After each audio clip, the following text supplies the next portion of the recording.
zakho vula umlomo wakho and give God the praise. Hallelujah. If you believe you can do better than that, unikeza uNkulunkulu udumo. Uhlokome kuye ebusuku and shout to the top of your voice and tell him there's nobody like you. Uphakeme kunezintaba, uyakhazimula kunelanga, ubuso bakhe bubalekelwe izulu nomhlaba, bangafunyanelwa indawo, uyinkosi yenkazimulo, bonke ababheka kuye, ubuso babo buyakhanya, abusoze bajapha, uyinkosi yokulunga nenkosi yokuqoba. Can we give him the praise and the glory for the last time bathandekayo, uhlokome kuye kakhulu kuna oshamaya. Thank you, Jesus. Glory to Jesus. Phakama, dunyiswa, hlonishwa, batshazwa, Thank you, khothanyelwa. God. Bongwa izizwe zonke, utuswe imindeni yonke, ngoba unantanga emhlabeni. Ungumdala kunezinsuku, wawukhona onkulunkulu abebazwe ngezihlahla bengakabibikho. uNkulunkulu ongadalwanga, uNkulunkulu ozidale yena. Phakama kakhulu, uthathele igama lakho udumo ebusuku sekuhlalele, egameni elikhazimulayo nelingcwele, igama lenkosi yethu Jesu. Ibandla likaNkulunkulu lithi amen. We may be seated in the presence of the Lord. Hallelujah. Thank you, Lord. Thank you, Lord. Thank you, Lord. Thank you, Lord. Thank you, Lord. Thank you, Lord. Thank you, Lord. Kosingisi mami seke endaweni elidulu endaweni epha kosi kosi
Praise the Lord. Hlala phansi gazi. Amen. Bathandekayo, simelene ngisebenzisele lithuba ngokuyithoba nangenhlonipho ngibingelele to His Grace, His Excellency, the Bishop and the presiding voice prophetically in this house in a person of Ubaba Noma Mushenge. Sidlulisa inhlonipho enkulu nokuthi uNkulunkulu uthandaza kwabazokhuluma kule busuku banamhlanje. uNkulunkulu aphosa amagama ethu asikuthathi kancane. We honor the Lord your God. Sibingelele kakhulu amadoda kaNkulunkulu akhona abazalwane la abahlobo bethu enkosini.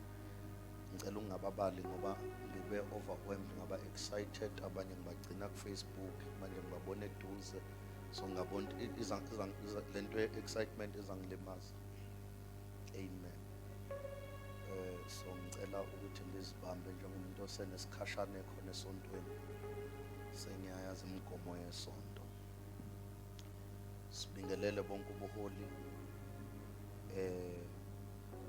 Ngizayibreaka nje kancane protocol ngoba ama-guest umuntu kaNkulunkulu is a presiding officer of the house, abingelelwa i-presiding officer. But ngoba kwamzala-ke ngizabingelela nje emakhaya ngoba wena uzoshumayela la. Sibonge naNkulunkulu indlela asebenzise ngayo ubaba uMntungwa okhulumela ngaphambi kwami. uNkulunkulu ukhulume kakhulu. Sibingelele umphathi ohlelo uphi usephumile, uzawushintsha, hayi bengeka ngashintsha,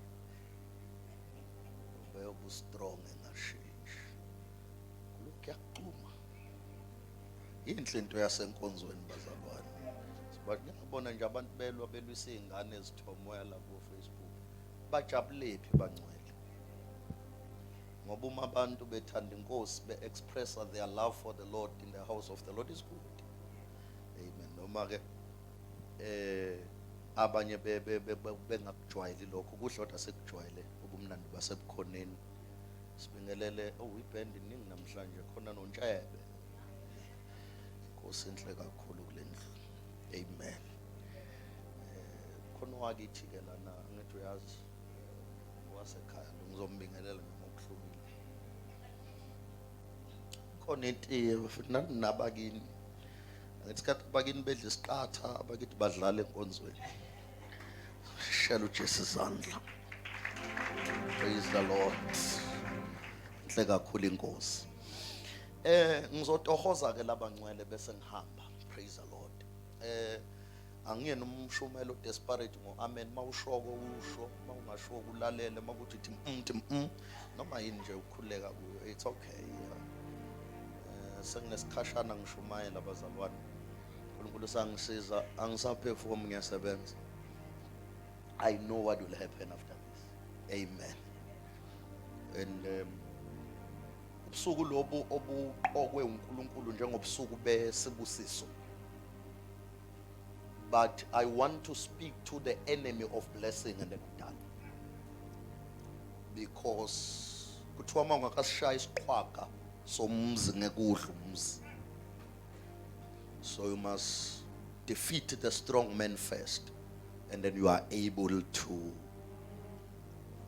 overcome the house. Muzi kaNkulunkulu ngivumeleni ngikhulume about the foundational issues that hinders people to grow.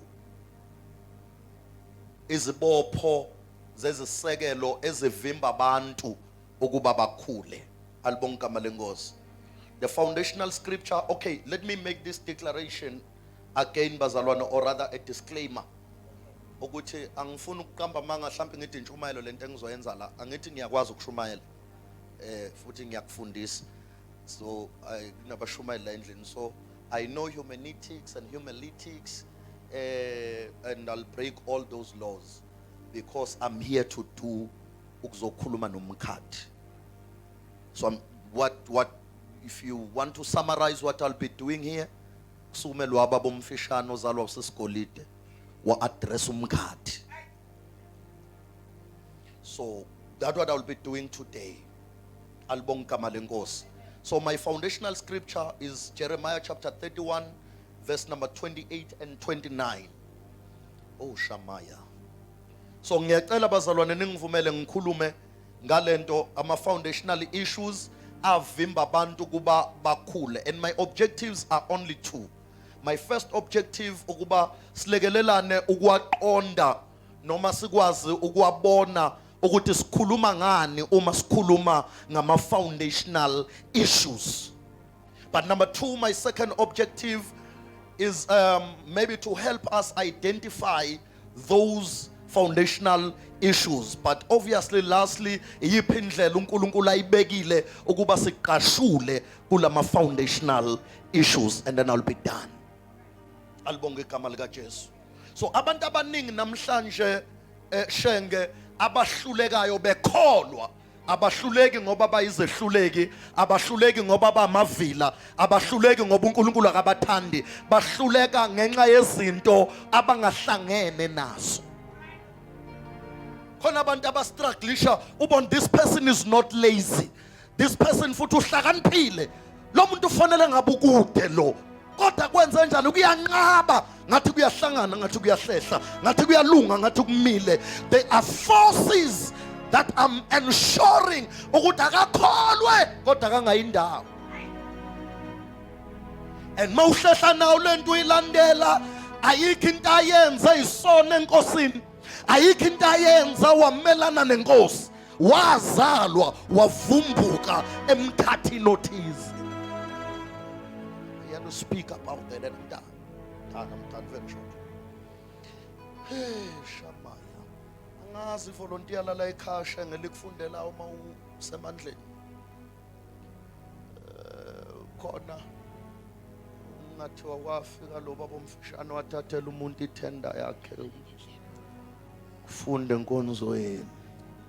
Jeremiah chapter 31 verse number 29. Well, maningana amaverse ozowafunda ntombi because siyatohoza la. Uyinkosi ephilayo. 31 verse 29. Verse number 29. Okay. Ngalezo zinsuku abasayi kusho ukuthi uqala phansi. Ngalezo zinsuku abasayi kusho ukuthi oyise badlila izithelo zomvini ezimuncu, amazinyo abantwana abo ababushelelezi. Obani abadla izithelo zomvuno ezimuncu, kodwa amazinyo obani abebushelelezi. Thank you.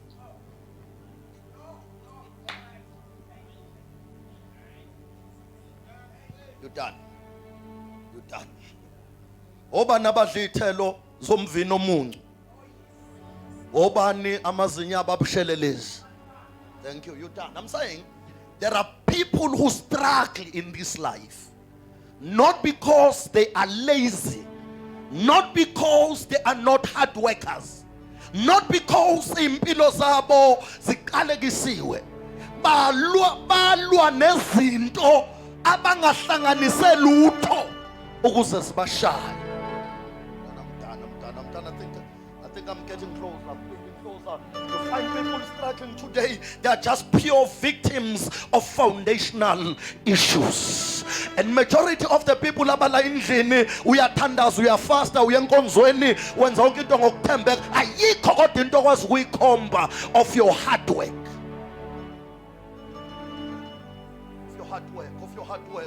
Of your hard work. And uyubone abantwana babantu abangakholwa ngaphesheya komgwaqo, izinto zabo ngathi ziyahlangana. Uthi ubheka abanye ababekopheliswa uyimethe esikoleni, sebe drive imoto enamagama nezibongo, wena usastrugglisha nje ngokubhala iprofile, portfolio and CV.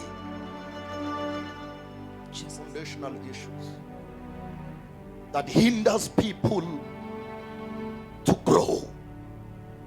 But namhlanje umbuzo omkhulu mntakamakhaye ungathi sikhuluma ngani uma sikhuluma ngama foundational issues. Two things.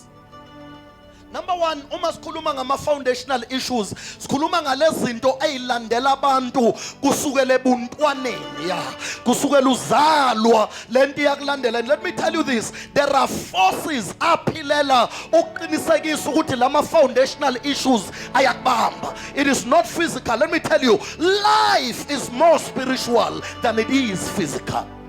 It was a missed call. I will redial it. I say impilo is more spiritual than it is natural.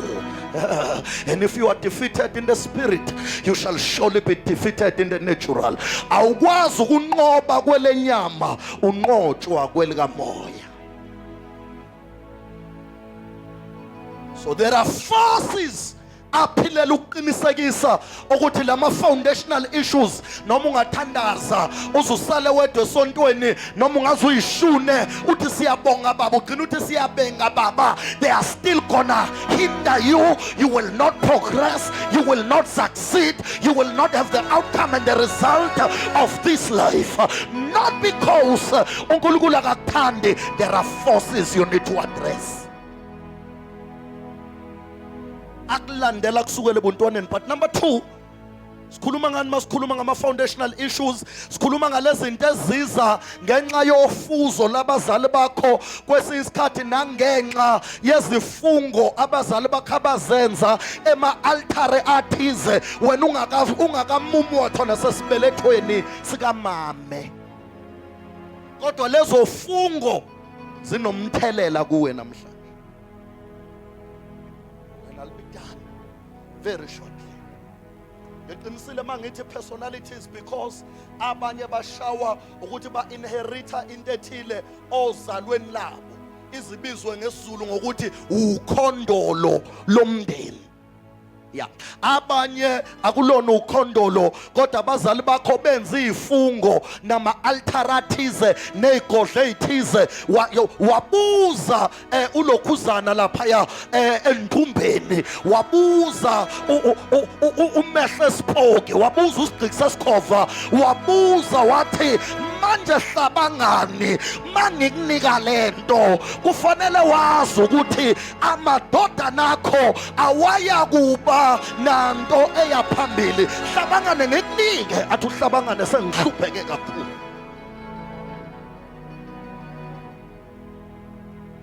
Athayi uzoncinda, uzoquma, uzobanqulo, uzoyishaya kulesa sihlahla uthi konke okungihluphayo makusalela, usho kuze kube kathathu konke okungihluphayo makusalela, bese uthatha lento. Nathi into ohamba nayo hlabangane, amadodana nabantu besilisa besibongo sakho nokhalo lakho abasayokuya phambili, baba izinto ezihlala ekhaya kodwa ngeke zilambe ngoba ngakunika lento. Athi uhlabangane ngiyezwa sigcikisa umkhovu, ngiyayithatha lento. 3-4 generations after hlabangane abafana bakhona bayindawo aba izinto nje ezihlala kwi-container yaka my friend, but lengane singaka mabura, lengane sikhulu izinto mpela, lengane eziburaza makuphela lapho athi mabura sikhatsini manje Smiro sekunane umntakayo ayibeka. There is nothing constructive about them, and another generation they will suffer from the very same thing that the previous generation suffered from. And ayikho into abayenzile laba bantwana ukuze baphile impilo ngaphansi kwefelje. Khona umuntu owenza isifungo e-altar elithile ukuze leli sibongo sala ekhaya sibe nabantu abangaphumeleli in life. Foundational issues. Awutshelo sethu uzwakho namhlanje. Tshelo sethu uzwakho namhlanje. Uyaqashula ma foundational issues. Uma ngakhulumisa uxa kwama debit order kuphela inyanga tshelo ka left. Namhlanje uyaqashula from the foundational issues. And I'm telling you, there is anointing and grace in this house. There is nothing that is not of God that will survive this night. Not by power, not by mighty, but by the anointing of the Holy Ghost. Oh, I feel good. I feel good. Unamandla asezulwini akhona kule ndawo. Ayikho into enamandla ukudlula amandla. Amandla adinga amandla. Izwi lidinga izwi. Ukukhuluma kudinga ukukhuluma. Ukukhuluma cisha ukukhuluma. Amandla cisha amandla. Umlilo cisha umlilo. Life is more spiritual than it is natural. Let me give you 3 biblical case studies of people who suffered from foundational issues so that it will make sense. Number 1, ngicela sithathe ubaba wokholo, which is Abraham. Funda phathu wabasha, Genesis chapter 12 verse number 1. I'm about to speak here. Holy Spirit, Siyasebenza mongcwele. Verse number 1. Nakhya.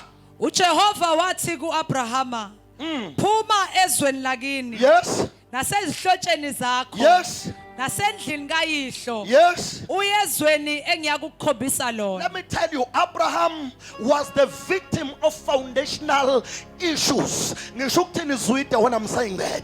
It because at the age of 75 years, uAbraham wayesahlala kubo ngaphansi kophahla likayise esondliwa uyise esabuzwa ubaba wakhe ukuthi usibeke phi imali yesinkwa. uAbraham there is no progress, there is no result of his life, there is no outcome of his life. Impilo yakhe imindawonye ayindawo until izwi likhulume naye lithi Abraham phuma uGod. Leli izwi lizomqashula from ama-foundational issues. And noma ungangikholwa akekho umntwana wakubo Abraham waba nomlando, only him owakwazi ukuqashula ngoba izwi lathi namhlanje kuyakhipha from the demonic covering of your father's house. I am isolating you for greatness. The spotlight of heaven is pointing at your direction, and tonight you are breaking forth. I feel good and I feel good. There are people in this house uNkulunkulu aba-isolate-ayo ekhaya lakini, esibongo sakini, estradini sakini, endaweni yangakini. Ithi Nkosi phuma.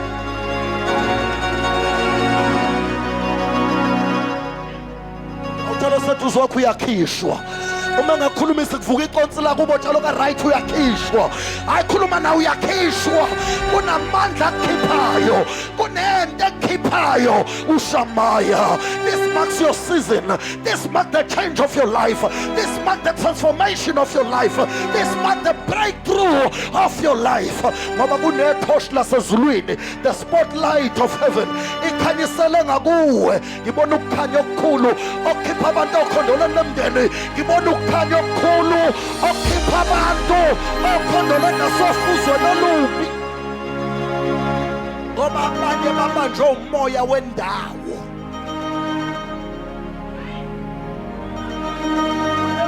Umoya nje wendawo until uphume kuleyo ndawo uzohlala uyisibotho njengamantombazane estradi sakini.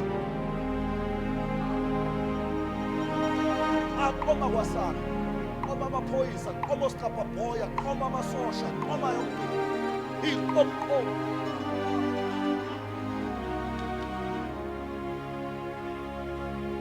Until you break from the demonic coverage of that zone. Abraham, oh bazalwane isikhathi sami sengishaya. Bengizonitshela umlando nje omfishane kaAbraham ukuthi ukhishwa nje usom Abraham. Ukhishwa makoti wakithi ngoba kubo kaAbrahama kwakukhandwa izithixo. Ubaba kaAbrahama waye umbazi. Ebazi izithixo ezikhonzwa izizwe ngezizwe. So ubaba kaAbrahama ukhula uAbrahama kuthiwa ngelilanga nangu uThixo, ngelanga kuthiwa nangu uThixo, until uAbrahama be ne desire to know the real God. And when this guy had a desire of knowing a real God, uyena uAbrahama owayephatha okhiye be storeroom okuhlala khona oThixo. Utema iphumile uThera ayofuna izingodo zokubaza oThixo. Wasala uAbraham ediniwe, waqoba ngocelemba, waqoba ngocelemba, waqoba ngocelemba, washiya esodwa. Sincike ngesigqoko. Uyabuya uThera, uyangena la kuhlala khona oThixo, ufica abaphelile ucelemba. Uyadinwa Abraham. Abraham baba woza la, ubani owenze nje? Athi uAbraham angazi. athi ungazobheda wena ukuthi awazi ngishiye wena lana nokhiye ngathi gada lana ubani owenzela kodwa athi baba wadlala ngami nangu nje umuntu ukhona uncike ngesiqobo awubuzi ngani ukuthi ubani owenzela Abraham amusukudlala ngami lento ayikwazi ukukhuluma ayikwazi ukubona ubaba simkhonze kanjani engakwazi ukukhuluma engakwazi ukubona engakwazi ukubulala I need a real God.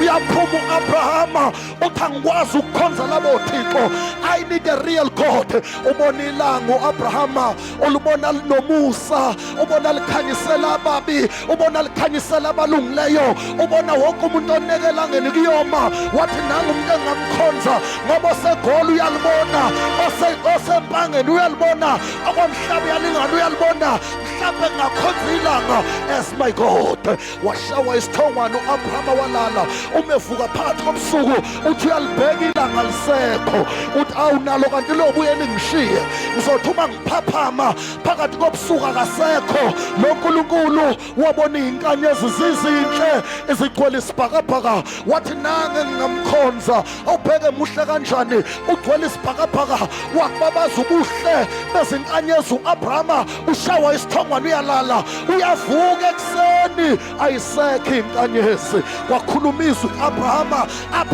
phuma.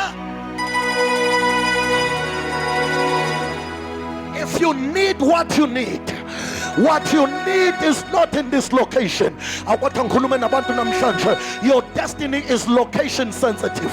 Your breakthrough is location sensitive. Until you change your location. Kuna transformation, kuna mandla, kuna qobo, kuna spiwo. Esingeke sithole breakthrough okwi location ethile because your gift is location sensitive.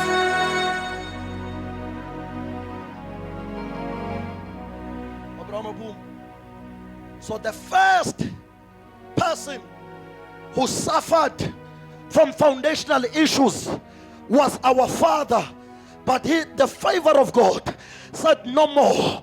You will have a difference from your father's house. There are people here namhlanje ebusuku ababoshwe ukhondolo lomndeni nomoya wendawo kodwa ngiyamemezela ebusuku ngithi uyaphuma namhlanje awubamba sethusi wakho umemeze ngokumemeza kokukholwa awuthi makhi awuthele makhi siyaphuma.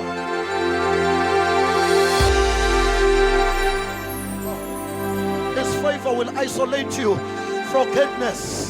It will isolate you for greatness, for greater height, from your father's house, from your village, from your township. Oh God, because the spotlight of heaven is pointing at your direction, and the power of God is enough to take you where your father never reached, where your forefathers never reached, where the Shomalume never reached.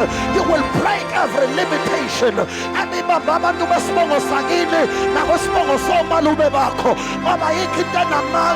To hinder the hand of God.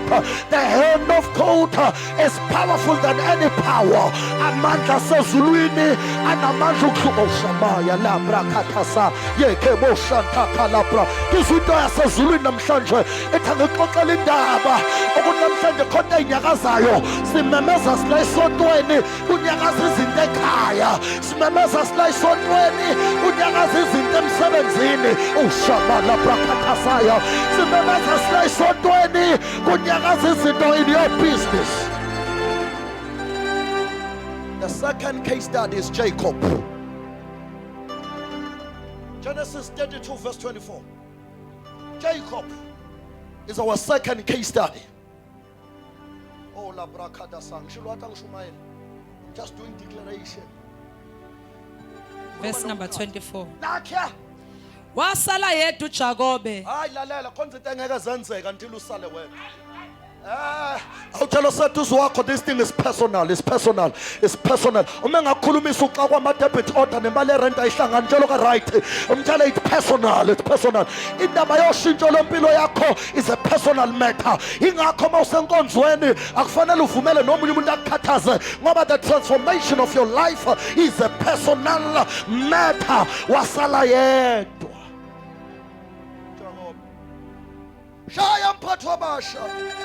Wasala yedwa uJakobe, kwabambana naye umuntu kwaze kwasa.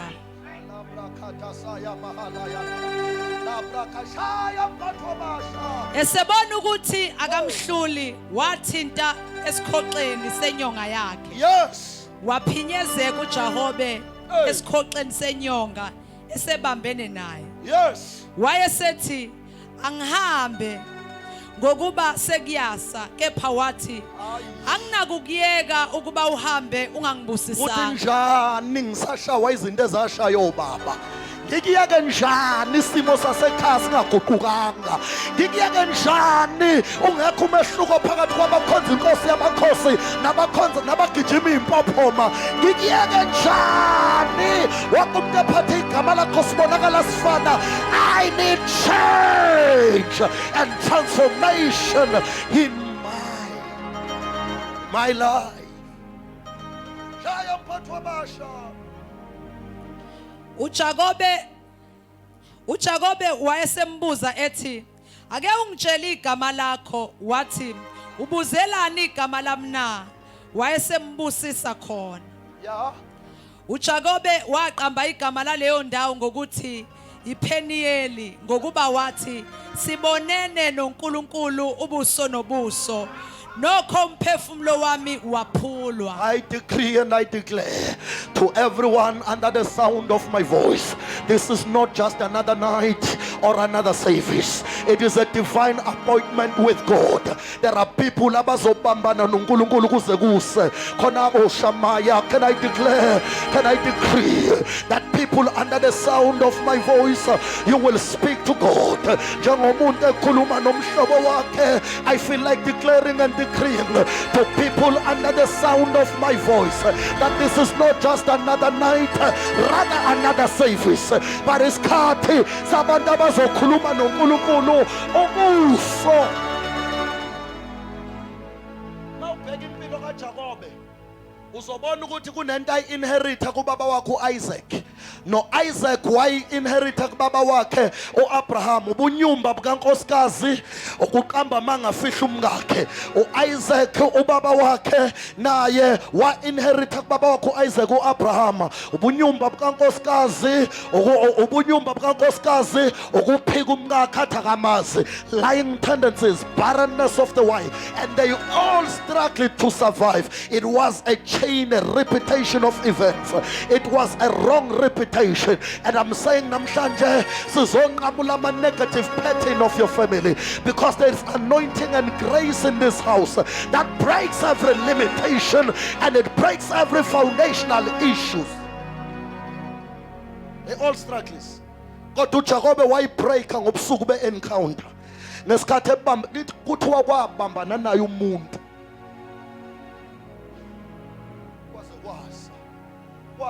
Wathi uJakobe ufuna ukuphakamisa ifaith yami yehlule inhliziyo yalo muntu engibambene naye.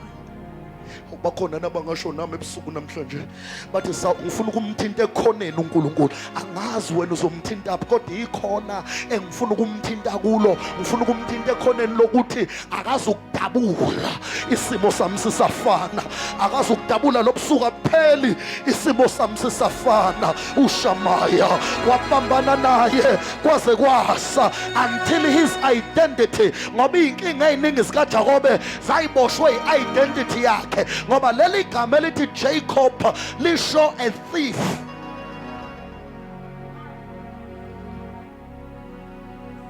When he read umebambene nomuntu kuze kuse lithi iBhayibheli kwashintsha i-identity yakhe, kwashintsha izinto. Can I declare and prophesy upon you that anything that has been following you from childhood, we are breaking it in the name of Jesus.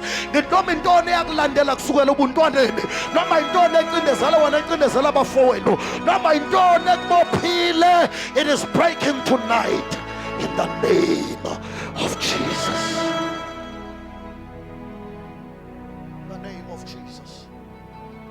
Abraham waqashula, Jacob waqashula, now ungaqashula. Let me give you a third case study. Jabez. The Chronicles of Gala chapter 4 verse 9 and 10. Sengiyagijima abathanda ngizovala khona manje. Hey, Halamrakadasaya. Khulume kakhulu ke ngale ndawana. Mfoka Mtungu kade khuluma la. Lebrakadosaya mahanda. 1 Corinthians chapter 4 verse 9 and 10. Chronicles. Is a chronic. Verse number 10. Nazia, ngithanda le voice yakho nje ka verse number 10 inale yanto yasezulwini nale yanto esibusiso. uJabesi wabiza uNkulunkulu kaIsrayeli wathi, sengathi ungangibusisa nokungibusisa, wandise umkhawulo wami, Talk to me now. isandla sakho sibe nami, Talk to me now. ungivikele ebubini, Talk to me now. ingehlelwa ngubuhlungu. Oh Shamaya. uNkulunkulu wamnika acelayo, Phinda leyo ndawo ke manje uNkulunkulu. uNkulunkulu wamnika Phinda acelayo, leyo ndawana manje. uNkulunkulu wamnika Phinda acelayo, leyo ndawana manje. uNkulunkulu wamnika Phinda acelayo, leyo ndawana uNkulunkulu manje. wamnika acelayo. Can I preach and prophesy at the Yes, same time? Jesus. Tonight is not just another service. It is not just another night. uNkulunkulu wasezulwini uzokunika okelayo. Oh Shamala Brakatasaya. I do not know what is I do not know what was following you from childhood until now. I don't know what are you struggling on. All I know, uNkulunkulu wasezulwini umdala kunezinsuku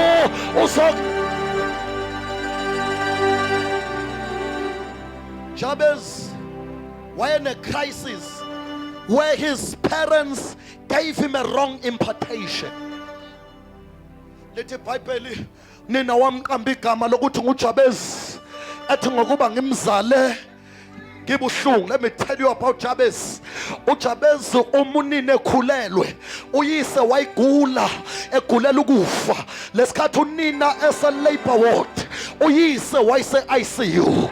Mangabe udokotela push amishini yakhala kise ti mangabe esethi push okugcina udokotela kwangena umyaleza akasekho uyise walengane oyiphushayo.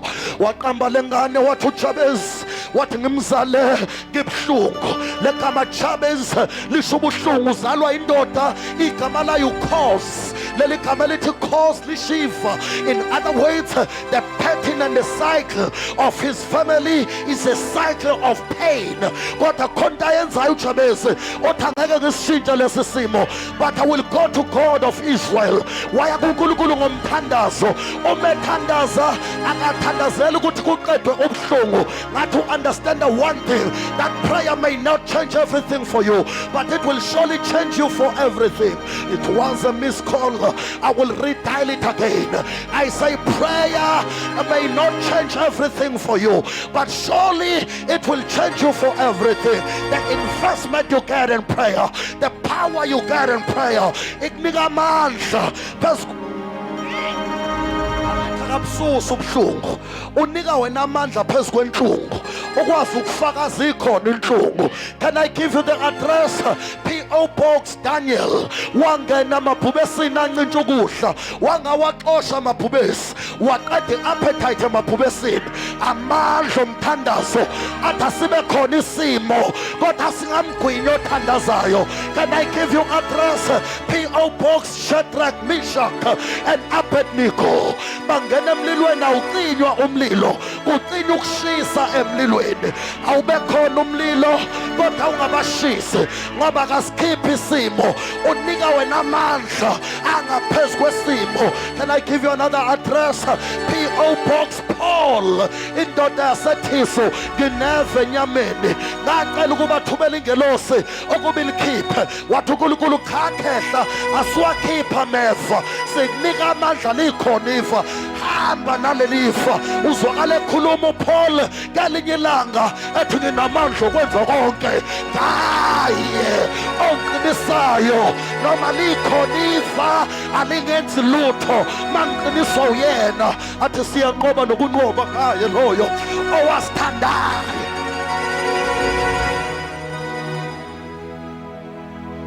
Yathandaza lithi iBhayibheli umethandaza ukhulekela ama prayer items awu 3. Number 1 uthi ngibusise I will not dwell there. But when the blessings overflow, they cover your shame.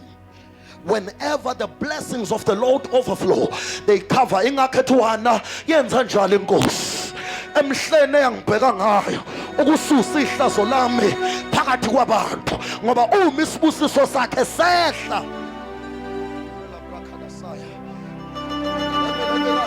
Let me rush.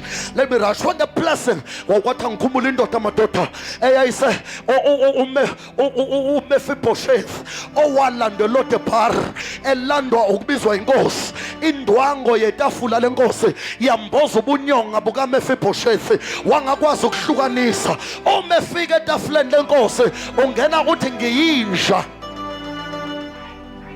yakho nkosi. Into engiyithanda ngaleli gama lithi dog, lithi D-O-G, kodwa mawuliphendukazela likhipha igama elithi G-O-D. Sihlangana naye sinjengezinja, sibuya kuye sifana noNkulunkulu, siwonkulunkulu. Usho njalo mekhuluma noMose uthi ngikwenza uNkulunkulu phezu kaFaro. Can I prophesy? Can I preach and declare at the same time that everyone under the sound of my voice, I don't know ungenela endlini unjani, but masiphuma ngalo yamnyango kunamandla sezulwini azokushintsha. Oh, I feel good and I feel good. This power of heaven will transform you. It will change you. It will shape you. Ushamaya othatha isimo salo nkulunkulu ozekuye, hayi ungathatha isimo sezimo ongene nazo. The blessing overflow.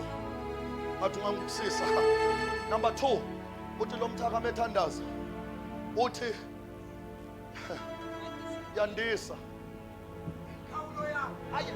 Come on, uthi yandisa. Talk to me, yandisa.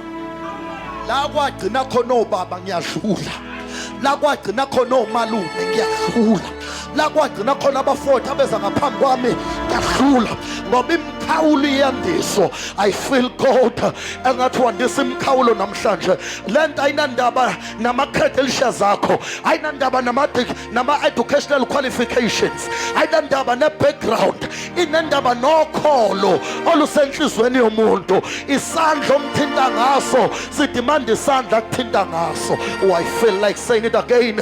It was a miscall. Isandla omthinta ngaso sikhomanda isandla akuthinta ngaso. Number 3, uthi lo mjida isandla sakho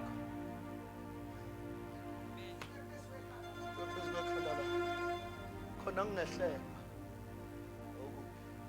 khona abantu abehlelwe okubi kanti kusuka isandla. Kuyingozi kuba yikholwa elikholwa sekusuke isandla. Ukunqoba kwethu kumi ngokuthi simkhonza singaphansi kwesandla.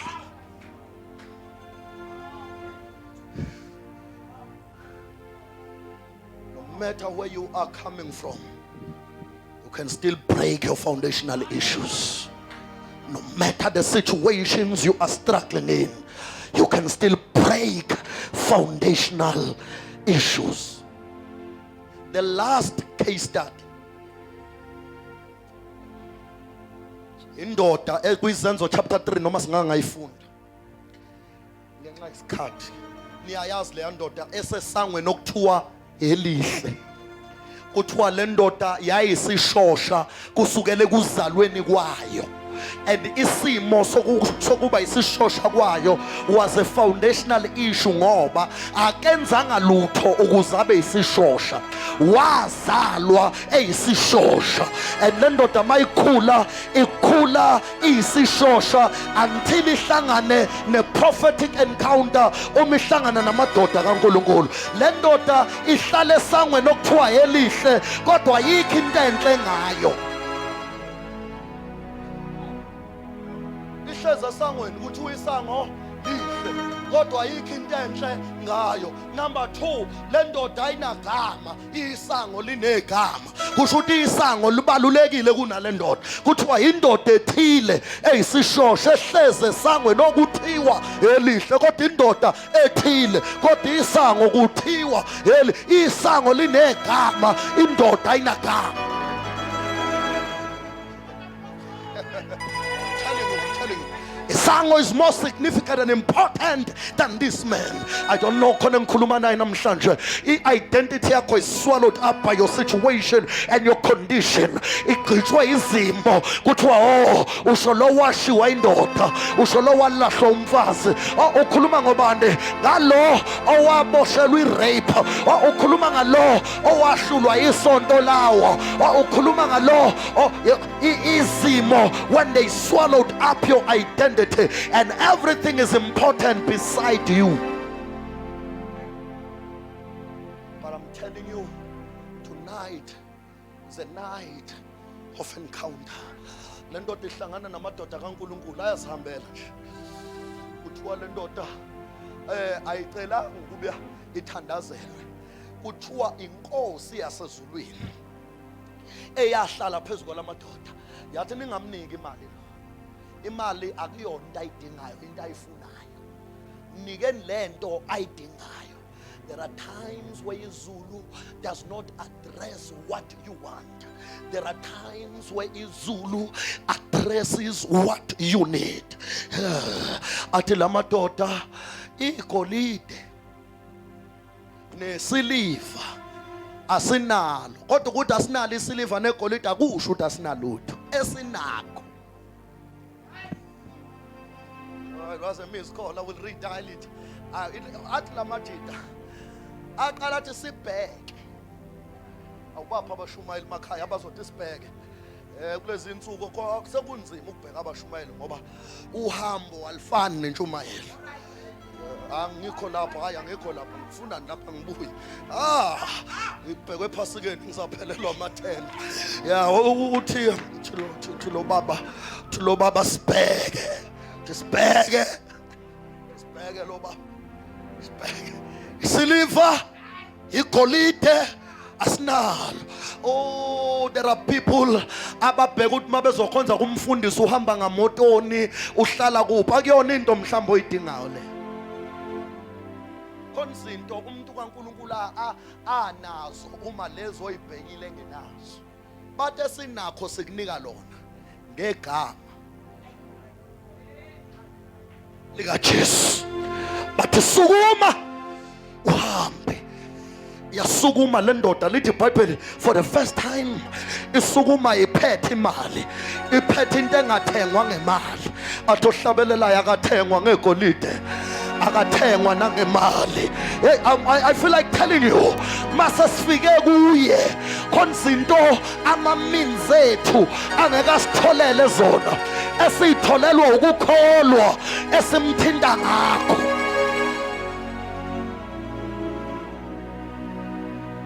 Anything bazalwane existayo in this life, it started somewhere and it ends somewhere. And tonight it marks the end of it in the name of Jesus. I'm telling you, it marks the end of it in the name of Jesus. Angithandaza shenge ngokukhuluma ngezinto ezingama factors noma ama effect ama foundational issues ngizobamba ezimbalwa ngenxa yesikhathi sami. Number 1 is living without relevance. Yeah, there are people abaphila la emhlabeni with no relevance. Baphele bekhona. Abantu laba abangakhunjulwa noma kunezinto ezibalulekile endaweni. You are living life with no meaning, life with no direction. Njalo abantu mangabe kunezinto ezigqilazayo bayakukhumbula, makunezinto ezinamathuba bayakukhohlwa. Mangabe kuthiwa kufuneka insizwa ziyomba ithuna ngoba kuyafihla kuthiwa uyakhunjula kuthiwa esimindlo sasivuka esimindlo, kodwa makunezinto ezingamathuba bakukhumbula sebebona bathi hawu maqhu bewukuphe mina ukufike mina lapha kwamasipala njalo bakhumbula amathuba esedlulile. You are living with no relevance. It's a foundational issue. Njalo uhlangana nomuntu asathi mfethu I'm sorry man, uyazi emsebenzini bekufuneka abantu abanalento yakho. Njalo ukhunjulwa amathuba esedlulile. You are around but not involved. You are living with no relevancy. It's a foundational issue. Number 2, the factor of foundational issues, starting without finishing. Khona abantu izinto abayiqalayo ayipheli. Wafika la eThekwini ezokwenza engineering N1 N2 N3 washiya phansi ngenxa yomlenze washona kwa-IT sengiyibambe kwa-IT wenza unyaka oqala wesibili wesithathu washiya phansi kwi-IT uswenzani sengikwi-hospitality sengiyibambe kwi-hospitality useshile lapha ayikho into ayenza ayiqeda unebhizinisi aliqalayo uqala liregister enza wonke amalokhuzana ama-document athole ama-CICP document enze o-tax clearance adevelop concept document enze visibility study, viability study. When this thing need to quick on and go, ushiya phansi say nendlu kuba wathi uyakha yaphela amadololo useyiyekile ufuna imoto manje seinvest imoto ushiye phansi nayo usathi wenze business namgcina ethi wenza udayisa u-IFA siyibambe kwa-IFA kuthiwa liyanyuka ilata uyube ney'ngane sibe u-3 sithole zazo zibe u-3 uthi umgcine kwa-IFA kulo nyaka useyajima manje Herbalife seshama squad manje Herbalife ushiye phansi yonke leya nto ayikho into ayibamba yenze yonke into ayibamba wishiya phansi. It's foundational issues starting without finishing. But I declare tonight that everyone under the sound of my voice, you shall finish that program, you shall finish that project, you shall buy that house, you shall finish that degree, you shall finish that program in the name of Jesus. Not by power, not by might, but by the anointing of the Holy Ghost.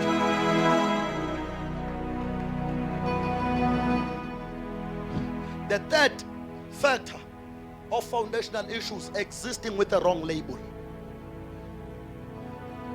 Where people associate you with bad things. Kanjalo namanga afana nawe engaphikeki kodwa noma uyiphika kuthiwa hayi unjalo phela wento uma uyenze ngempela njalo lapha wazi twa kodwa bakulethela bona utwa bathi nangu utwa.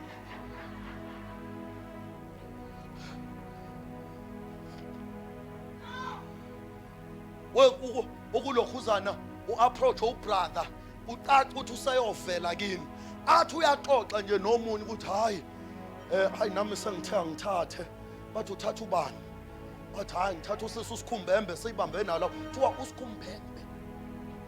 Hayi angisho ukuthi ngithini brother ngoba mhlawumbe mina nganzika kade lakhe kodwa uthandaze kahle usikhumbembe lo kwandengeze khoneni uthi lo kwandengeze lo ngathi mfishane isigqisho lo yelo mfishane isigqisho lona nje uhlabela leso uthi impela lo hlabela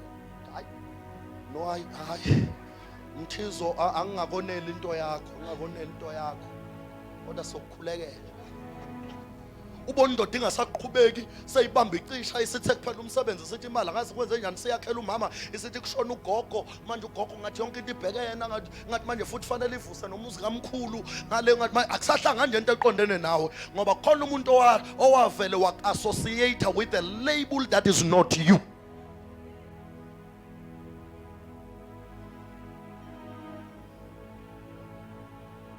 Waliwe intombi siqomile nomfundisi aseshila ukuthi hayi ngiyakuphakamisa next month ngoba cabanga ukuthi ngizobe ngikhona kule nyanga bengiseGoli kodwa ngoba ngizobe ngikhona kule nyanga ngizosakuphakamisa kule nyanga.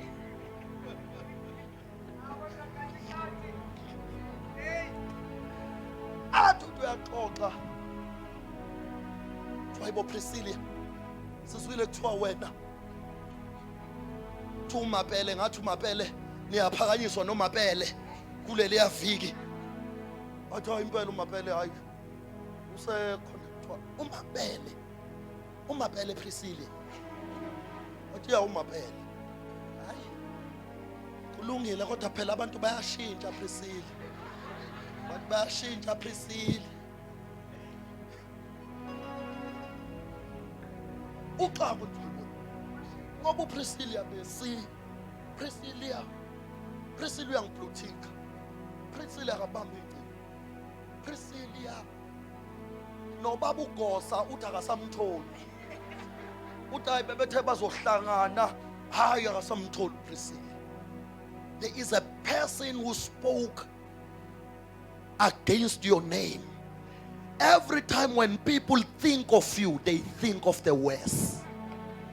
It was the case with Jacob. It was the case with Jabez. But they had to break it in the name of Jesus. Fanele usibuze ukuthi yini indaba abantu bengaba bangani bakho bonke baconnectane ezintweni kodwa bangacabangi wena. Bacabangane bona kodwa bangacabangi. These are the enemies of the blessing. Foundational issues. They are breaking tonight. They are breaking in the name of Jesus. Telling you, I'm not here to preach. Thank you, Jesus. I'm here to address umkhathi that is hindering you for growth. Now, but how do you break it? Number one, you break it through access to the revelational light.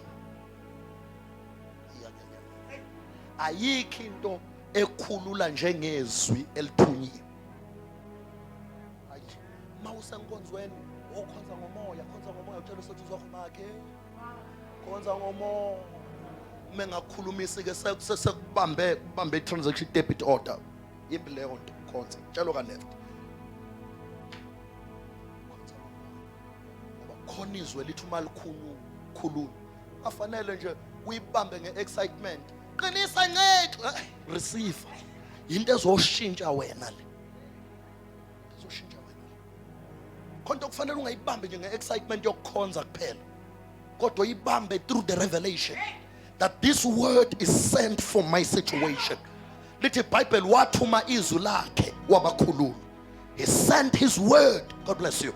And he set them free. Njalo uNkulunkulu ekhulula umuntu uthuma izwi. Izwi maliwa lisuke lizoshintsha into ethize. So ayikho into ekhulula like a revelational light. Manje hayi bantwana benkosi ngizweni. Mawufunda iBhayibheli mntwana wenkosi, musu ukufunda iBhayibheli ngathi ufunda incwadi yebiology. Medulla oblongata, 5 functions of the medulla oblongata. Ayikrenywa lento. Uyayidla lento noma ungayi-understand. Iyovuka ngelinye ilanga ivuso umoya ongcwele sayibhekana nesimo esithile. Izwa ulifundi ngomqondo alizukwenza isense ngaso sonke isikhathi. Sometimes you just feed your spirit with the word you do not even understand, because this thing is not an issue of understanding, it is an issue of believing. Ucabanga ukuthi wena yayenza isense into ukuthi kuphela iwayini kuthiwa khiwa amanzi. Yayikhanda isense leyo nto. Abasenali iwayini. Okay, abahambe beyokha amanzi. Ucabanga ukuthi yayenza isense into ukuthi uphethe afuna imali kuthiwa akayodoba ufishi. But ngathi kudingeka imali somjini. Athi usomjini ngempela. No, shona lapha udobe nje ekhehla, uyakwazi ukudoba. Ayi, shona lapha udobe nje inhlanzi uyihlinze. Yayenza lento isense. This thing of the word, izinto zasezulwini akumele zenze sense ngaso sonke isikhathi. Izinto zasezulwini inqawa ngokukholwa, even in moments where they do not make sense at all. Impilo ayishintshwa ukuthi izwi lenze sense. Impilo ishintshwa ukuthi uyamkholwa okhuluma izwi.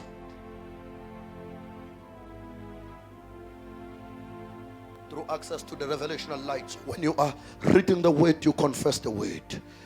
Number 2, through exalting the altar of prayer.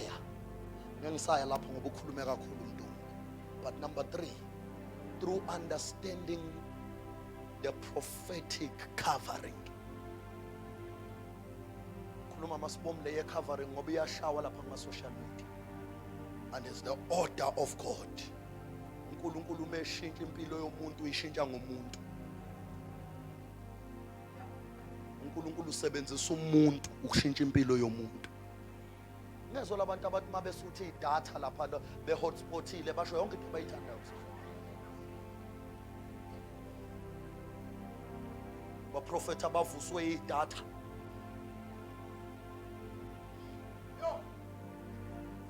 uNkulunkulu meshintsha impilo yomuntu nje. Sebenzisa umuntu. Joshua needed Moses. Elijah needed Elisha. Paul udinga le ndoda ehlakaniphile ubani le ndoda? Gamaliel. So uNkulunkulu mezoshintsha impilo yomuntu. Lalela. Kuno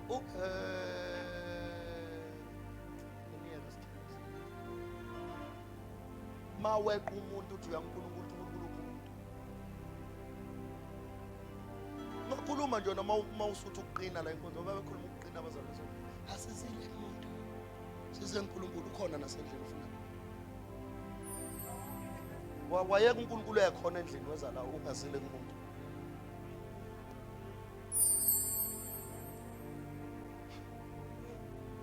Asizile kumuntu. Size enkosini. Sizile kumuntu.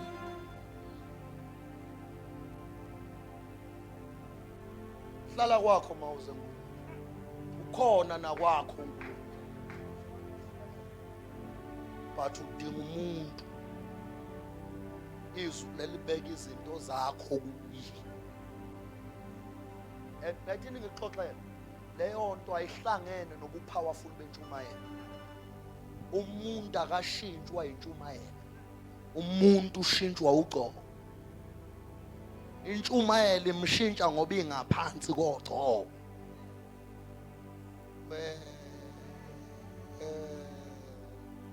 Angisho lento makhaya mfowethu ngithathela umzana.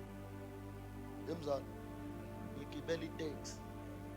Ngiye esikoleni ngisafunda eBible College eCovenant. Bible College yase Faith Mission. Sontweni lakithi. Ngiyahamba sibhala iGreek. Ngibhizi ngikrema ama-Gregorical alphabet awu 21. Alpha, beta, gamma, omicron, ometa, mu, nu, theta, gamma, lambda. Khali ngane. Mwa! Mina ngiyakrema ke bangcwele. Angifuni ukudlala. Ngiphasa ngokukrema. Msana ungihleka ngedwa kulento yokukrema.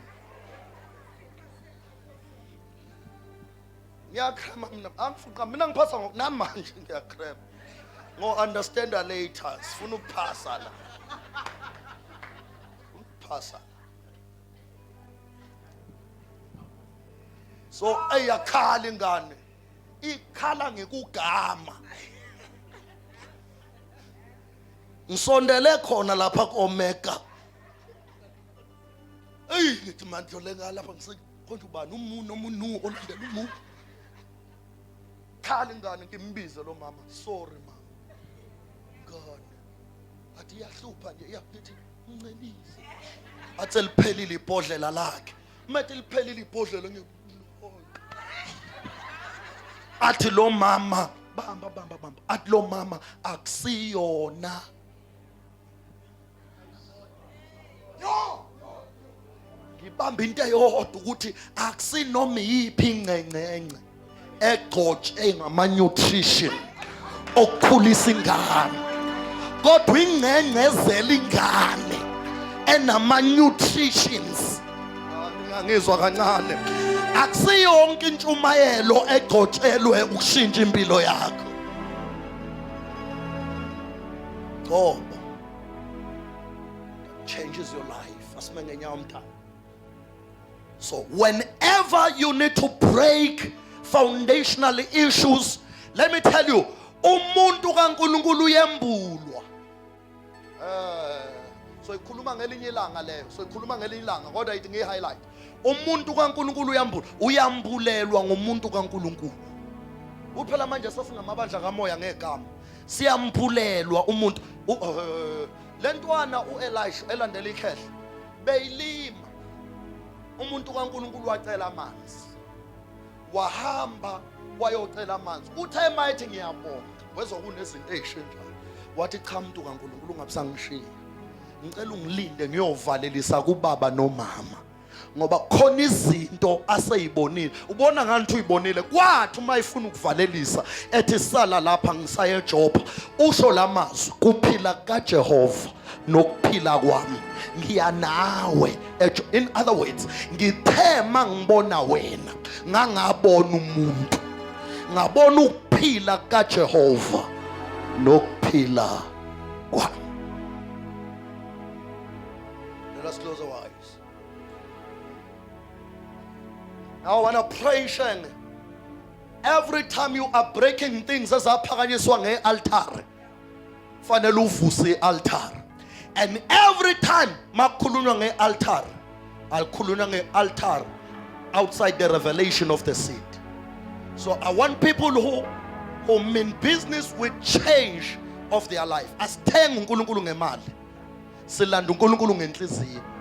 Ngoba when we are giving our offering, we are showing our hearts. So ngicela sengiyathandaza nje bazalwane. Angithunyiwe lento angiyena umuntu wama-pledge abangaziyo bayangazi. Kodwa ngenza izinto inkosi esuke ngihola ngazo. If you want transformation, suka la ukhona and bring any seed la ngaphambili right now in the name of Jesus. I want to pray. I just want to pray right now. Glory to Jesus. So dela ngaphambili kwenza. Siyathandaza khona manje. My God. Uza la ushiye nje imbewu la. God bless you. God bless you. Abrakhatusaya mahantaya. Uyibeke nje la phansi. Egama lika Jesu. La brokoda saya. Nangu umuntu ephenduke eshiya ugoloko phambi kaNkulunkulu. Mana la mntanami. Akekho mbizele kwi-altar call. Uphethe ugoloko. Kodwa uNkulunkulu uthinta impilo yakhe to change and to transform. Ngegama lika Jesu. God bless you. God bless. uNkulunkulu ethinta umuntu obeye etshwaleni. Ungavumi uNkulunkulu ukudlula umuntu obeyiyele ematshwaleni. Athola izinto kuJehova. Kube nekholo elisuka endlini liphethe iBhayibheli lingayizwa into evela enkosini. God bless you. God bless you. Ufuna ukuthandazela lo mntwana right now.